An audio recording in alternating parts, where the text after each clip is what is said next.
রাখার চেষ্টা করলেন, আপনাকে আমাকে অপমানিত করার জন্য এই প্রচেষ্টা তাদের, এই প্রচেষ্টায় মুর্শিদাবাদের মানুষ জল ঢালবে, পশ্চিম বাংলার মানুষ জল ঢালার জন্য প্রস্তুত হয়ে আছে। এই যে আপনাদের আইএসএফ দলে যিনারা যোগদান করলেন, আপনাদেরকে কি দেখে কিংবা আপনাদের দলের আদর্শ দেখে ভালোবেসে কিভাবে আপনাদের কাছে আসলো? সেই আমাদের দলের ভালোবাসা এবং আদর্শ দেখেই আমাদের এখানে যুক্ত হলেন। আপনি কি দলের নতুন কর্মী যোগ দিলেন না নতুন কর্মী কেউ অন্য কেউ? না, আমি নতুন নই, আমি এই ব্লক তথা এই রানীনগর 63 বিধানসভার কোঅর্ডিনেটর হিসাবে আমি এবং ডাক্তার মুর্তুজ খান সাহেব যুক্ত আছি।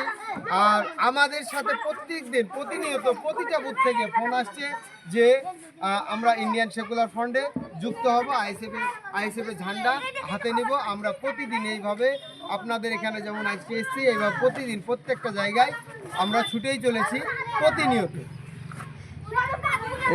আপনি যে আইএসএফ দলে যোগ দিলেন, তো আইএসএফ দলে যোগ দেওয়ার আপনার কারণ কি?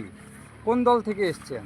আমি আগে তৃণমূল করতাম, 2013 সালে কংগ্রেসের মেম্বার ছিলাম, তারপর থেকে তৃণমূলে যোগ দিয়েছি।